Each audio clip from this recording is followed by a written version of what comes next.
saya tanya mama saya, ada 3 arwah yang bisa dipanggil. Salah satu arwah itu arwah dari Raja Kuat di Sumatera Utara.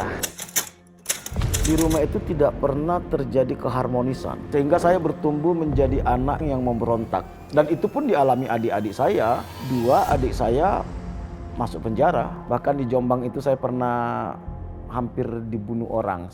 Samurai sudah ditempel di leher saya. Jadi saya itu sering mengadu kepada Tuhan. Perjanjian pernikahan kami. Sebelum kami menikah, saya bilang sama istri saya, salah satu panggilan saya itu adalah nampung orang-orang rusak. Anda anak baik-baik, Bu Mary. Dan Pak Frenatal menampung orang-orang rusak dalam tanda kutip. Anda bisa jadi objek di sini.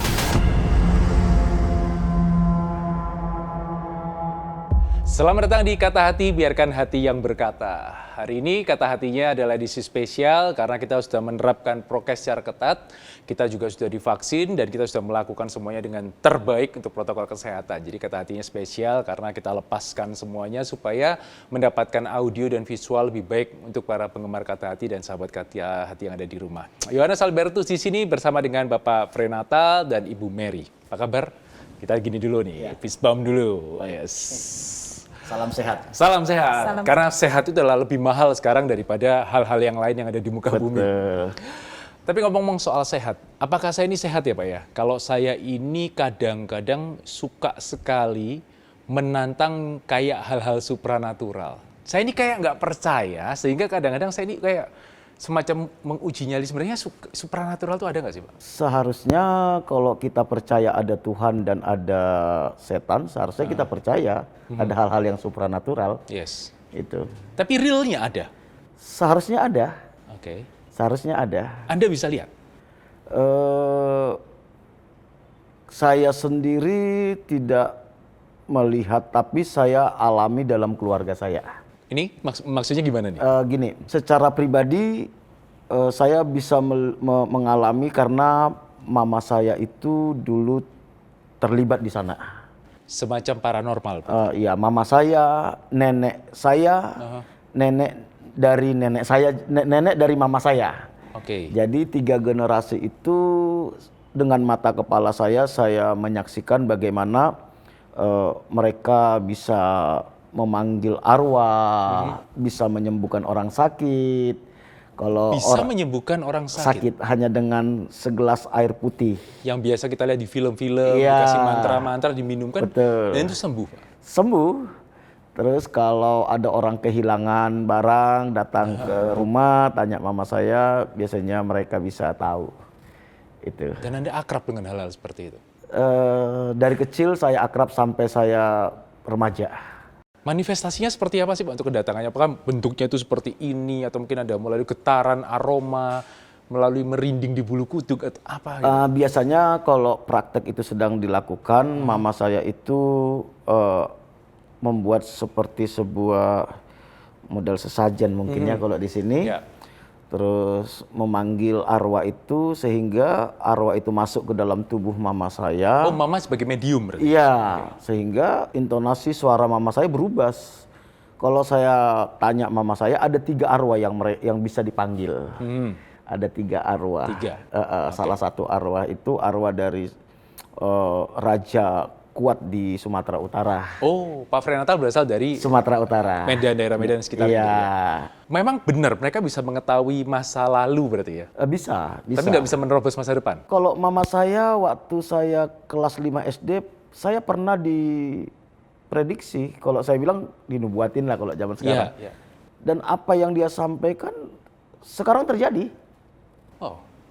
Nah, salah satu saya ingat betul waktu saya masih kecil, mama saya lihat tangan saya, dia bilang gini, kalau kamu menjadi anak yang baik-baik, kamu akan dituding banyak orang, kamu akan disingkirkan banyak orang. Oke. Tetapi kalau kamu menjadi anak baik-baik, kamu akan membimbing banyak orang datang kepada Tuhan. Padahal itu yang ngomong setan. Setan. Aneh sekali nubuatan Bahkan ini. ketika saya lulus SMA, mama saya sarankan saya jadi pendeta, saya tidak mau. Padahal mama paranormal. Paranormal. Menyarankan untuk menjadi seorang hamba Tuhan. Nah, disinilah sebenarnya tipu muslihat iblis. Jadi mereka tidak tidak frontal Ya, sebenarnya. tidak yang wah kamu harus membunuh, kamu harus mencuri. Betul. Main halus seperti Main itu. halus sekali. Halus sekali. Jadi dari kecil sampai Anda mungkin SD masuk SMP, Anda terbiasa dengan Sampai hal lulus SMA. sampai lulus SMA. SMA. Anda nggak pernah punya musuh di situ dan nggak memainkan itu sebagai alat untuk menyerang musuh Anda. Jujur saya di keluarga yang paling tidak terima dengan realita itu. Oke. Dan saya selalu menentang. Mungkin itu yang Tuhan persiapkan lah ya. Sehingga setelah saya bertobat memang akhirnya keluarga saya pun bertobat dari semuanya itu. Tapi kalau keluarga kayak yang konon ya, banyak kekuatan seperti itu, biasanya anaknya tumbuh juga tidak dengan baik-baik loh Pak. Mungkin bisa kecelakaan mendadak atau ternyata dia punya kenakalan yang di luar batas nalar toleransi orang tua atau mungkin begitu mudahnya temperat, naik turun kayak gitu. Apa Ya. terjadi juga dengan Pak Frenatal ya? Jadi memang itu yang membuat saya menjadi penasaran sebenarnya. Jadi mama saya itu guru, papa saya guru. Oke. Di usia yang sangat muda mereka sudah menjadi kepala sekolah, bahkan dua-duanya. Tetapi saya temukan di rumah itu tidak pernah terjadi keharmonisan. Aduh, hampir setiap hari selalu ada beda pendapat, tidak ada saling menghargai. Itu yang membuat saya memberontak. Sehingga saya bertumbuh menjadi anak yang minder. Tetapi satu sisi saya menjadi orang yang memberontak. Dan itu pun dialami adik-adik saya. 2 adik saya masuk penjara. Karena? Kenakalan. Oke. Saya pun mungkin tidak masuk, itu cuma faktor laki aja, faktor keberuntungan aja. Iya, sehingga lulus SD saya sudah tidak mau tinggal sama orang tua saya. Oke. Saya mulai keluar, tidak tinggal sama orang tua, sekolah di kota lain. Supaya saya tidak melihat apa yang sedang terjadi di rumah Ini ini. anak SMP udah pindah ke kota lain. Ke ya? kota lain. Dan kota di mana saya tinggal itu bisa dibilang tempat kriminal yang paling ditakuti di Sumatera Utara, di Pematang Siantar. Pematang itu. Siantar, oke. Iya, disitulah saya mulai ikut pergaulan, akhirnya demi penerimaan, penerimaan teman, demi diakui orang, saya akan lakukan apa saja yang bisa membuat saya bisa diterima. Menjadi populer dalam tanda kutip Iya, di situ jadi ya. ketika teman-teman ngajak rokok, saya ikut rokok, ajak judi, saya ikut judi, minum, saya ikut minum, jatuh dalam pornografi, sampai akhirnya mulai coba-coba ganja, karena di sana kan ganja banyak ya. Betul. Dan itu berlangsung terus sampai saya lulus SMA. Sampai lulus SMA. Lulus SMA pun saya tidak mau tinggal lagi di Sumatera Utara, saya memutuskan untuk ke Jawa. Baik, ini adalah momen di mana Anda berpindah dari Sumatera menuju ke Pulau Jawa. Iya. Saya stop dulu di situ. Ibu Mary, Anda besar di mana? Saya lahir besar di Palembang, Sumatera Selatan. Iya. Sumatera Utara dan Selatan ini Iya. susah ketemunya di ujung ke ujung nih. Oke, terus setelah itu SD di dalam SD ya masih di depan orang tua. Cuman ya saya itu tinggalnya sebenarnya di perkebunan waktu itu. Di perkebunan, papa saya kerja di perkebunan. Jadi saya SD di perkebunan, karena di situ nggak ada sekolah SMP yang menurut papa saya bagus. Akhirnya saya disekolahkan ke luar kota juga, ke Palembang. Palembang kotanya ya. Ke kotanya, jadi kayak di sini Surabaya Ya. gitu. Terus tetap dengan nilai oke, nilai bagus-bagus. Iya. Orang tua memberikan Keluarga support yang saya ya harmonis, ya nggak ada percekcokan, yang mengutamakan anak semua untuk masa depan. gitu. Nilai-nilai yang baik semua. Dan Anda tinggal dalam keluarga yang memberikan support baik ya untuk Iya. anak, memberikan fasilitas baik, Iya. orang tua yang care satu dengan yang Iya. lain. Berapa bersaudara, Bu Mary? 4. 4 ya. Iya, Dan saya empat- nomor 1. Oh, sebagai kakak sulung mengayomi juga adik-adiknya karena mendapatkan manual book dari ayah dan ibu sehingga bisa jadi kakak yang baik. Sahabat Kak, tadi dua dunia yang berbeda. Anda bisa tahu Pak Frenatal yang seperti apa, sedemikian keras kehidupannya. Ada juga Bu Mary yang sedemikian harmonis kehidupannya. Nanti kita akan lihat bagaimana mereka akan bertemu, tapi jangan kemana-mana, tetap di Kata Hati.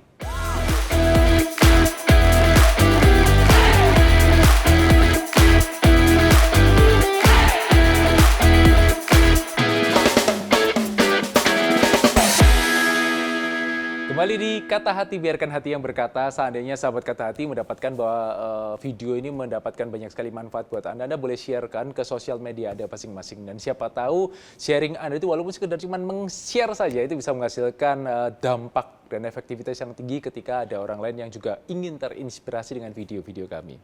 Kembali dengan Pak Frenatal dan Bu Mary. Oke, kisahnya kembali ketika Pak Frenatal pergi ke Jawa. Istilahnya orang turun nih, dari Pulau Sumatera turun ke Jawa. Pertama kali dia di Jawa tinggal di mana, Pak? Di Jogja. Oke, kuliah di situ Jadi atau? rencananya pingin kuliah di Jogja. Oke. Sasaran saya saat itu Atmajaya Atmajaya. atau Stiper. Itu pilihan saya. Namun 1 bulan saya di Jogja kok saya merasa tidak nyaman ya. Ini Akhirnya saya memutuskan ke Jawa Timur.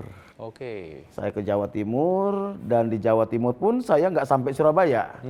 Saya di Jombang. Oke. Nah, di Jombang itu saya bingung saya mau ngapain, saya mau dengan siapa, saya tidak punya keluarga, saya tidak punya teman-teman, saya tidak punya kenalan. Bahkan saya juga nggak punya uang, mau hubungin orang tua nggak bisa karena saya nggak punya handphone, nggak punya HP, karena saat itu HP belum ada. Iya. Orang tua saya juga tinggal di desa, tidak ada telepon. Benar. Jadi kalau saya meninggal saat itu orang tua saya tidak tahu. Saya juga merasa kok orang tua saya senekat itu mau lepaskan saya. Iya, iya. Tetapi di tengah-tengah pergumulan saya akhirnya bergabung dengan anak-anak pengamen jalanan. Oke. Saya kumpul dengan mereka, saya hidup dengan mereka hampir setahun. Bahkan di Jombang itu saya pernah hampir dibunuh orang. Samurai sudah ditempel di leher saya. Karena? Biasa perselisihan antara anak jalanan ya. iya. Selalu ambil daerah kekuasaan dan segala macam. Saat itulah saya merasa bahwa Tuhan itu betul-betul ada. Karena saat itu saya bisa selamat dari situ. Ya. Nah, di tengah-tengah itu ada satu momen di mana saya merasa kesepian sekali. Kesepian dan di hati saya ada sebuah pertanyaan yang mengganggu saya, membuat saya nggak bisa tidur. Kalau hidup saya terus seperti ini, kira-kira ada nggak perempuan yang baik-baik mau menikah dengan saya? Iya, kalau nggak mungkin ketemu anak jalanan lagi, Iya, pasti akan ketemu dan seperti kemungkinan itu. akan menikah dengan mereka. Betul.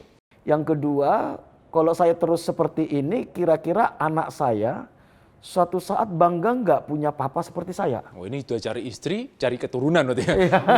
Nyambung nih kisahnya nih ya. Iya, saya betul-betul takut sekali dengan hal itu. Saat itu saya mulai mencari Tuhan. Saya mulai Tuhan, saya ini buat apa sih saya hidup kalau seperti ini? Oke. Kenapa saya harus lahir? Tapi itu tidak mengubah hidup saya, tetap aja kelakuan saya seperti itu. Sampai akhirnya tahun 98, saya memutuskan ke Malang untuk kuliah. Kuliah di Malang. Saya hubungin orang tua saya lagi, saya minta saya mau kuliah ke Malang. Saya masuk di salah satu kampus swasta, Universitas Merdeka. Ya. Ya, saat itu setiap mahasiswa baru yang masuk di sana, yang Kristen diwajibkan ikut Bible Camp. Di dalam Bible Camp itulah saya bertobat.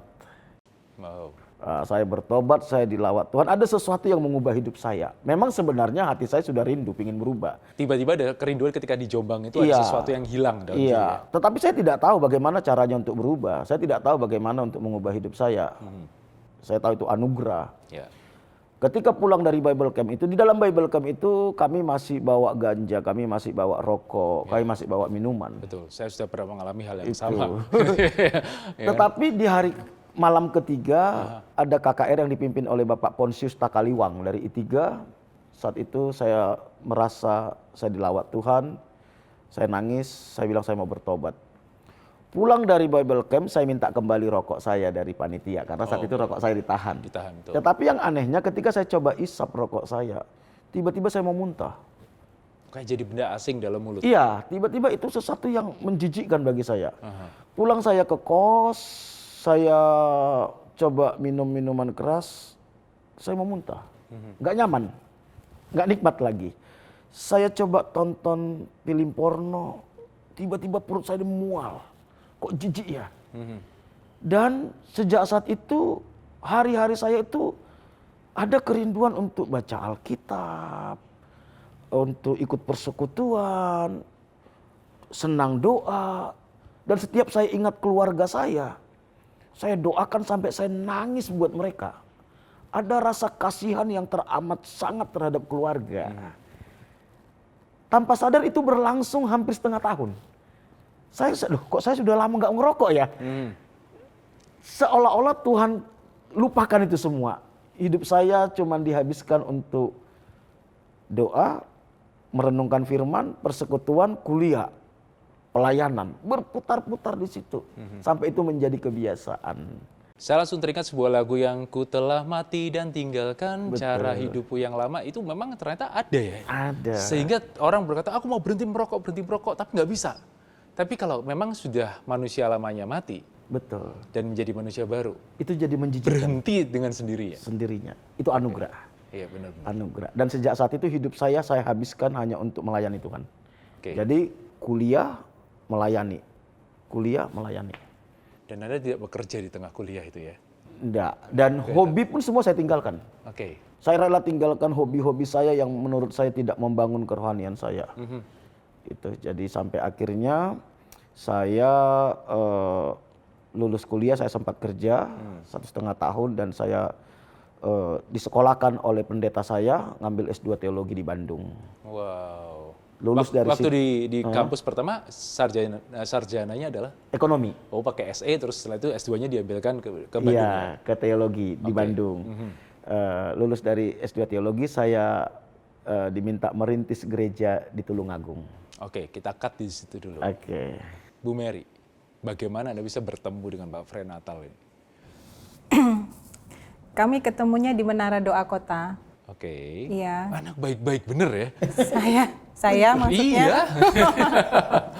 Oke. Ya memang nggak tahu ya, papa saya itu mempercayakan saya sekolah jauh dari Sumatera ke Jawa memang karena beliau sepertinya punya keyakinan karena kehidupan saya cuma habis di gereja aja. Baik, setelah Anda dari kota besar di Palembang, SMA tetap di Palembang, Iya, kuliah baru ke Jawa, iya, dan langsung ke Malang. iya. Oke. Itu pun diantar papa saya.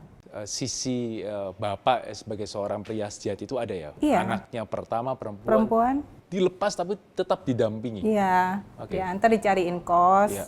Sampai akhirnya sudah settle semua baru Ditinggal Bapak pulang. balik. Oke. Dan di situ Anda jalani kehidupan seperti layaknya mahasiswi. Iya, kuliah, Aha. pelayanan, gereja. Oke. Ya udah. Harusnya nggak ketemu dengan Pak Frenatal dong. Di tengah kondisi sebelum bertobat dulu kan. Oh iya, Bukan di situ, habitatnya bukan di situ nih pasti kan. Mungkin ya. Gimana ceritanya kok bisa ketemu? Ya waktu itu beliaunya sudah bertobat. Yang tadi diceritakan Iya. sudah, oke. Udah. Saya kebetulan salah satu pendiri jaringan doa pemuda mahasiswa Iya. bersama teman-teman Oke. dan dia hadir di situ. Iya, jadi saya ketemunya nggak pas beliaunya masih rusak dulu. Ya, oke. Sudah diperbaharui. Sudah diperbaharui tuh. Iya. Ya. Ini Iya. menara doa ya? Iya, Menara Harusnya Doa Kota. doa ya? Iya. Kok bisa ketemu ya? Loh ini Fer, ini pertanyaan yang biasa. Persekutuan doa ya? Iya, kok bisa ya tukar-tukar WA, tukar-tukar nomor gitu. Itu menarik, gini. Kami 2 tahun menjadi tim pendoa Ya. tanpa ada rasa. Iya, betul. Memang adalah teamwork ya, teamwork Iya. doa. Iya.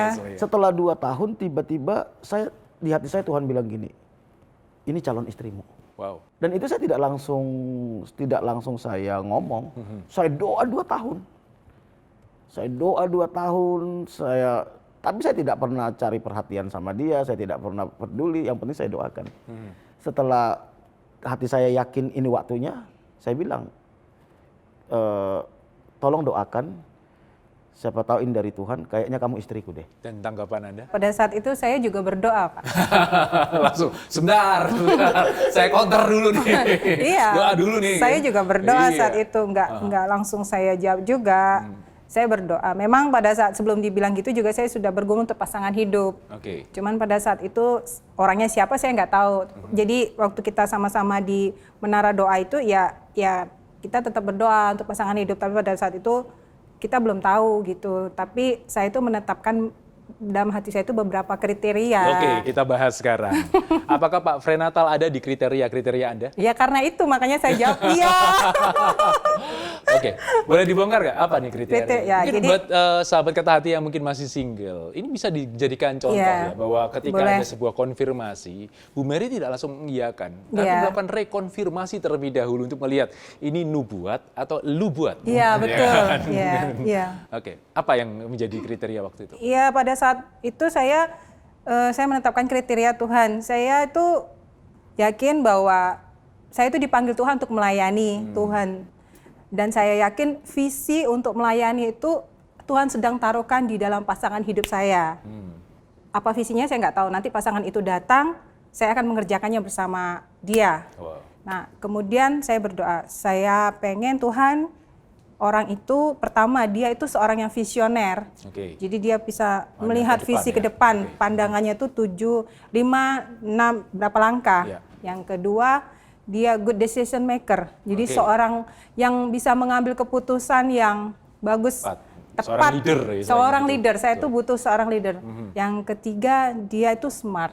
Oke. Saya cowok ganteng seganteng apapun kalau dia nggak smart, saya no way. Itu tidak ada di saya semua tuh. Jadi kemungkinan saya akan dipandang sebelah mata oleh Bu Mary waktu itu, seandainya waktu itu saya ada di Benar Doa beneran gitu. Ya, ya Oke. itu Pak. Jadi itu sebelum saya itu ya, terus saya doa.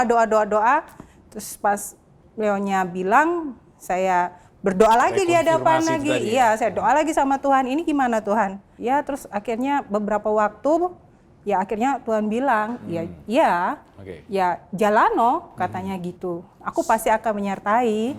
Saya juga bilang gini sama dia, dia ketika saya bilang sepertinya kamu Tuhan tempatkan jadi istri saya, tapi tolong jangan jawab sekarang. Oke. Iya. Saya kasih waktu kamu 1 bulan. Itu smart loh. Ya, terus Jadi saya bilang nggak juga, maksa loh itu. tolong papamu suruh doakan. Iya, heeh.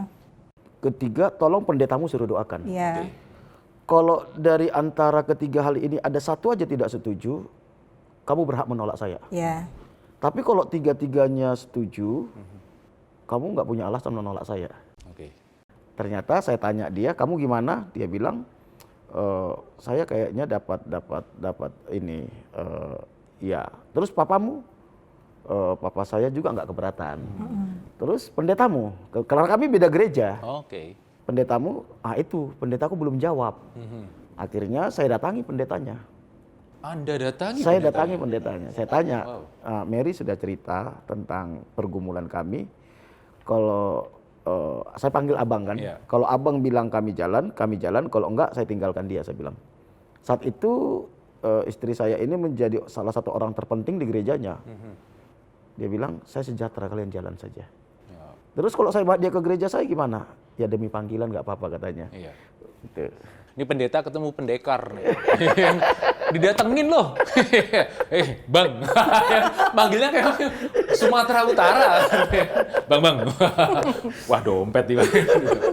Oke, akhirnya ada jalan. Iya. Ada istilahnya pacaran. Pacaran Ya. 2 tahun. 2 tahun. 2 tahun. Saya ingin- Menggumulkan 2 tahun, pacaran 2 tahun. Saya ingin tahu bagaimana ketika Bu Mary Iya. mempertemukan Pak Frenatal dengan ayah Anda. Saya pikir ayah Anda juga agak overprotective juga ya terhadap anaknya kayaknya. Iya, lumayan juga ya waktu itu. Ya memang boleh. Cuman ayah saya itu nggak boleh saya itu pengangguran. Oke. Jadi kan tahu saya nanti bakal jadi istri gembala, Iya. istri pendeta. Terus papa saya nggak bilang keberatan sih, cuman dibilang gini, kamu itu sudah saya sekolahkan Tinggi-tinggi. tinggi, papa sudah habis keluar uang banyak buat sekolahmu, ya paling enggak kamu harus, Punya profesi lah ya. ya, Saat itu dia dosen ya terus, oke. di Akper RKZ Iya. Malang. Wow, salah satu akademi perawat ya terus Sangat kan, lama di situ, betul. ya terus kita kan harus pindah ke kota lain untuk Merintis. merintis ya, otomatis saya kan harus tinggalkan pekerjaan saya, Aduh. yaitu apalagi pada saat itu saya sedang dipromosikan sama yang punya yayasan itu untuk ambil sertifikat perawatan medikal bedah di Singapura. Terus abis itu saya lanjut S2 di UI Jakarta. Wow, setelah Terus abis itu- disekolahkan ke Singapura, Iya, langsung kayak ditaruh sertifikat. salah satu kuliah terbaik di Indonesia di UI. Iya, ngambil S2. S2-nya? Iya, terus situ kan itu kan sekolah mau berkembang. Betul, Terus betul. saya masuk di dalam satu struktur jabatannya gitu. Saya sebenarnya sudah dijanjiin, cuman dikasih pilihan, kamu pilih suamimu atau kamu karir gitu. Ini yang memberikan pilihan adalah sekolah. Si yang punya sekolah sama ya calon suamiku juga. Oke, kita akan lihat bagaimana jawaban dari Pak Frenatal dengan tawaran yang luar biasa ini. jadi dosen di salah satu akper terbaik di Kota Malang, diberikan kesempatan untuk mengambil sertifikasi di Singapura. Disekolahkan S2 di Universitas Indonesia yang masuk sana minta ampun susahnya. Dan apa jawaban dari Pak Frental setelah yang satu ini? Tetap di Kata Hati.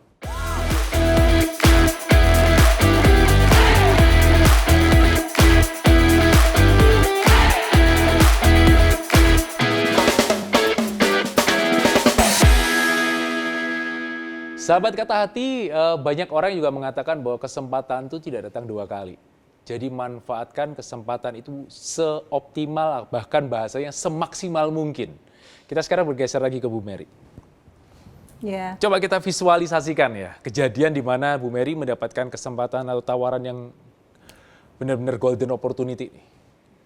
Ya, pada saat itu kan memang pada saat itu calon Masih suami. calon suami ya? Iya, Oke. memang bilang ke saya kita nanti menikah bulan Januari dibilangnya waktu itu 2008. Terus otomatisan saya harus izin karena saya waktu itu bekerja di Akademi Keperawatan di Malang. Itu saya izin, suster, saya ini mau menikah. Setelah itu saya ikut suami saya pindah karena tugas suami saya di kota lain gitu. Terus suster saya bilang, loh, kamu itu mau saya sekolahkan, kamu ngambil sertifikat dulu di Singapura nanti 3 bulan. Habis itu kamu ngambil OS2 di UI, katanya gitu. Terus kamu nanti saya kasih di satu tempat di jabatan ini, karena ini sekolah mau berkembang. Tapi ya terserah kamu pilih siapa, karirmu apa suamimu, katanya gitu. Anda melihat wajah Bu Tejo di situ ya. Tapi itu yang terjadi ya. Memang benar-benar bahwa sang pengambil keputusan dan memberi kesempatan itu memberikan tawaran yang once in a lifetime. Iya. Kesempatan cuma satu kali. Iya. Saat itu saya hanya diberi kesempatan. Kalau memang saya mau milih karir ya dikasih seperti itu. Tapi kalau pilih suami ya saya harus lepaskan semua. Singapura sertifikasi 3 bulan itu biaya juga sudah cukup tinggi dan itu disupport oleh semua. S2. Semua disupport. Universitas Indonesia. Iya. Masuknya susah minta ampun. Nanti ketika keluar pun Anda bisa ditarik di mana-mana dengan jabatan yang mungkin bisa melebihi tinggi dari tawaran ini kan. Iya kan, itu kan suatu hal yang golden opportunity, benar-benar gold gitu kan. Iya. Terus Anda memikirkan itu benar-benar atau Anda ada di 2 persimpangan? Oh, tidak ada satu hal apapun yang membuat saya meragukan pilihan saya. Oke. Anda tidak tergiur dengan tawaran yang gold opportunity seperti itu? Ya, secara manusia ya pasti tergiur lah. Siapa yang nggak pengen punya karir yang jelas dengan jabatan yang seperti itu. Wow gitu ya, kayak Tapi pada saat itu saya sudah punya satu fokus yang harus saya capai, yang harus saya ikutin. Makanya saya lebih memilih fokus saya. Itu. Dan Anda cerita dengan calon suami? Pada saat itu ya saya bilang, ya udah, karena diajak nikah ya udah, ya ayo kita nikah. Aku bilang, aku ikut kamu, aku bilang gitu. Tapi Anda berikan penawaran itu ke Pak Yang masalah penawaran bos saya itu, ya saya kasih tahu dong.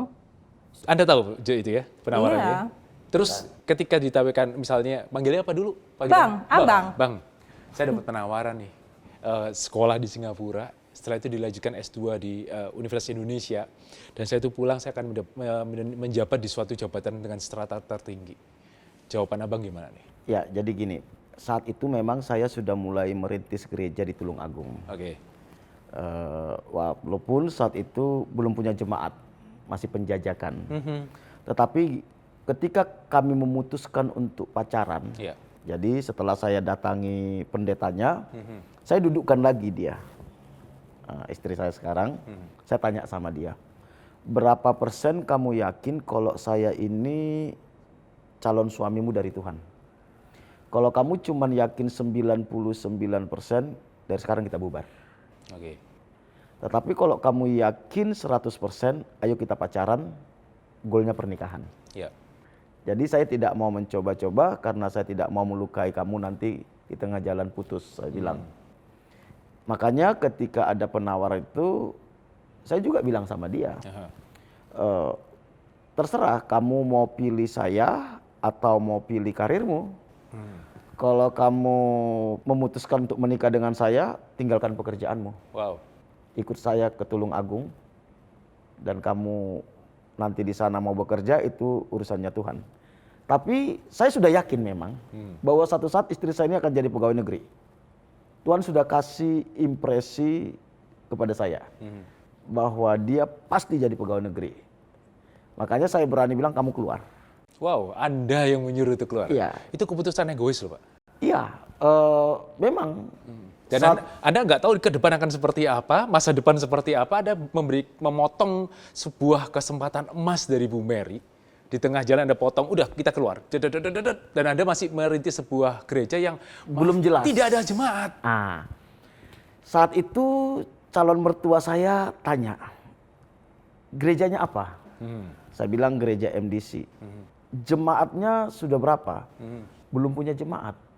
Itu gereja apa itu kalau belum punya jemaat katanya? Persekutuan keluarga mungkin. Itu pun belum. Antara suami dan istri. Iya. Tetapi saya punya keyakinan saat itu, dan saya bilang sama dia, kalau kamu percaya saya jodohmu dari Tuhan, kamu akan ikut dan kamu pasti aman. Karena saya percaya saya sedang berjalan di dalam rencana Tuhan, saya bilang. Maaf, kalau keyakinan Anda salah. Ini misalnya. Dia pun salah. Anda mengerti betapa penyesalan yang akan muncul nantinya, akan seperti apa nanti Pak? Gini, itu sebenarnya menjadi ujian juga bagi hubungan kami. Yes. Ujiannya gini, karena saya ini kan calon hamba Tuhan saat itu. Kalau istri saya tidak yakin dengan panggilan saya, maka saya akan berat. Ya. Itulah yang menjadi ujian bagi dia. Kalau memang kamu betul-betul dipanggil menjadi istri saya dan menjadi istri hamba Tuhan, kamu akan punya kemampuan untuk rela meninggalkan segalanya, termasuk impian orang tuamu. Karena saya pun sudah meninggalkan semua impian saya untuk panggilan saya. Saya dulu pekerja, kerja di perusahaan pernah, ikut orang pernah. Saya tinggalkan semua demi panggilan. Jadi saya juga mau mengajak dia untuk berjalan dalam panggilan. Anda cari istri sekaligus cari musuh loh kalau seperti ini. Karena Anda Bukan cari musuh, cari teman susah. Anda bermusuhan dengan mertua karena Anda tinggalkan impian dari orang tuamu untuk istilahnya berjalan dalam panggilan. Nah kalau meleset tuh Pak, saya kan manusia, saya berpikir secara manusia ya Pak ya. Kalau meleset itu, ini anak nomor 1 yang istilahnya di sekolahin sedemikian jauh oleh orang tuanya, di set supaya paling nggak masa depannya pun nanti seandainya pun paling nggak bisa menopang kehidupan ekonomi suami dengan segala macam, dan istilahnya di akademi itu pun juga mungkin karirnya juga cukup bagus sehingga ditawarkan seperti itu. Mungkin karena saya pun memperlakukan diri saya seperti itu ya. Okay. Jadi sebenarnya saya jadi hamba Tuhan itu dapat pertentangan dari semua keluarga. Ya. Tapi saya punya keyakinan ini panggilan Tuhan. Saya beriman Tuhan pasti pelihara. Karena saya terapkan dalam diri saya, itu pun mungkin saya ajak calon istri saya menerapkan hal yang sama. Iya. Kalau saya bilang itu anugerah. Betul. Itu anugerah. Kalau saya disuruh mengulangi kembali, saya tidak akan berani. Iya. Dan Tuhan yang memberikan keberanian itu. Anda berdua ini ibaratnya sedang naik motor di sebuah jalan yang samping kiri kanannya jurang, dan Anda nggak pakai rem hari itu. Iya. Dan nggak tahu ujungnya di mana. Bener, dan Anda tidak mengerti ujungnya seperti apa. Iya. Dan Anda Bu Mary dengan enak aja, Iya. oke saya gonceng deh gitu loh. Iya benar. Saya pikir di mana? Maaf kata, akal sehat di mana ini Bu? Anda sedang sirkus di sini dengan kehidupan Anda, kan? Mungkin itulah iman itu ya. Saya tidak bisa membantah kalau yang seperti itu, tapi kadang-kadang iman sama imun ini sama-sama rentan loh, bener. Buat saya pribadi sebagai orang biasa, wih ini beneran Anda sirkus lagi dalam kehidupan Anda nih. Akhirnya saya mempercaya itu iman ketika setelah 2 tahun kami di sana, istri saya keterima pegawai negeri sipil. Wah, thanks God. Ada suatu visi yang terpenuhi di situ. Dan ya. akhirnya disitulah baik itu orang tua saya, mertua saya, mereka bisa mempercayai bahwa Tuhan itu hidup. Karena bagi orang Sumatera, orang Batak, tidak ada pekerjaan yang paling mulia selain pegawai negeri sipil. Betul. Iya. itu yang dicari oleh mereka, sehingga orang kayak di Jakarta pun banyak sekali yang wah apa Simanjuntak lah, situ orang itu banyak sekali di pegawai negeri kan, mereka benar-benar kayak berlomba untuk ada di situ. Tapi 2 tahun, Pak. 2 tahun. 2 tahun menunggu itu Anda diserang kiri dan kanan pasti oleh orang tuanya Bu Mary, orang tua Anda juga. Ini istri mau dikasih makan apa nih kalau gini-gini? Saya buktikan saya tidak minta-minta sama orang tua. Oke. Di dalam perintisan itu, saya tetap bekerja, buka usaha, sambil membangun perintisan. Jadi saya tidak menjadi beban bagi keluarga. Anda bertindak seperti Paulus ya, yang istilahnya uang pelayanan Anda dapatkan karena usaha Anda. Bahkan sampai saat ini pun kami lakukan itu. Oke. Bahkan ada satu keputusan yang sangat radikal yang perjanjian pernikahan kami. Sebelum kami menikah, saya bilang sama istri saya, salah satu panggilan saya itu adalah nampung orang-orang rusak, saya sekolahkan, saya bawa mereka ke dalam panggilan Tuhan. Kalau kamu siap, ayo, kalau tidak, mundur. Oke, kita buka dulu definisi orang rusak ini apa, Pak? Ya, orang-orang yang kehilangan, biasanya orang-orang yang putus sekolah. Saya bawa mereka ke rumah, tinggal bersama kami sekolahkan, kami arahkan. Anak putus sekolah, anak jalanan. Ya mungkin tidak sampai ke jalanan ya, karena saya pun dari tahun 2003 sampai sekarang aktif pelayanan di penjara. Oke. Jadi saya nggak mau orang-orang itu menjadi kriminal dan akhirnya mereka masuk penjara. Saya juga pernah merasakan jadi orang yang tidak punya pengharapan. Saya hanya ingin memberikan pengharapan kepada mereka dan kami tampung mereka di rumah kami. Dan itu nggak mudah bagi istri saya 3 bulan pertama pernikahan kami. Anda anak baik-baik Bu Mary. Dan Pak Frenatal menampung orang-orang rusak dalam tanda kutip. Anda bisa jadi objek di situ. Rumah Anda bisa jadi objek juga buat mereka. Ini bagus nih, bisa hilang nih. Apa namanya segala macam yang ada di situ. Duit mungkin juga bisa, keamanan Anda, kenyamanan Anda pengantin baru. Privasi kami hilang. Pasti hilang. Kok mau? Ya, awal mulanya berat, Mas. Yeah. Jadi saya itu sering mengadu kepada Tuhan, tapi mengadunya di kamar mandi. Sambil mandi sambil nangis. Dan Tuhan, waduh, berat ya Tuhan, aku bilang hidup sama orang lain yang bukan siapa-siapa, tapi kita harus memang memberikan anak sendiri ya? Iya, memberikan teladan, mengasihi semuanya.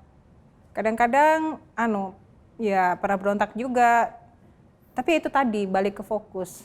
Saya sudah berkomitmen, visinya suami itu visi saya, panggilan suami ya panggilan saya, kita sama-sama harus kerjakan. Dan saya sudah berkomitmen di hadapan Tuhan untuk mendampingi dia dengan visi dan panggilannya. Ya wes, akhirnya ya jalan aja terus sampai saat ini juga. Sampai saat ini juga. Ya, tapi puji Tuhan, Tuhan pasti berikan kekuatan gitu. Ya. Tidak pernah berulah anak-anak gitu, Pak? Ada yang berulah, ada yang malah kabur, ada yang dulu yang mau ngambilin uang. Iya. Dan ya saya bilang itu konsekuensi. Saya cuma belajar gini, mengasihi mereka. Sampai saat ini kamar kami nggak punya kunci. Oke. Karena saya bilang sama mereka, saya bawa kalian ke rumah kami karena saya percaya kalian bisa berubah. Kalau saya tidak percaya sama kalian, tapi saya bawa kalian ke tempat ini, kami menyiksa diri. Iya. Dan puji Tuhan, beberapa dari mereka sudah jadi hamba Tuhan, ada yang sudah bekerja. Gitu. Jadi ada buah dari segala macam roller coaster dalam kehidupan Anda itu ya, sirkus dalam kehidupan Anda itu bisa menghasilkan banyak anak-anak rohani dalam tanda kutip yang ternyata mereka bisa berubah dan bisa menjadi orang yang membawa dampak dan perubahan buat sekitarnya. Wow. Ini perjalanan yang lucu sekali dan perjalanan yang cukup mendebarkan, terutama buat anak baik-baik kayak Bu Mary. Kalau kayak Frenatal mungkin karena dasar Sumatera Utara itu punya nyali yang sedemikian luar biasa ya. Tapi kalau kultur Palembang, mereka orang dagang, mereka orang bisnis yang mungkin lebih halus secara adat istiadat.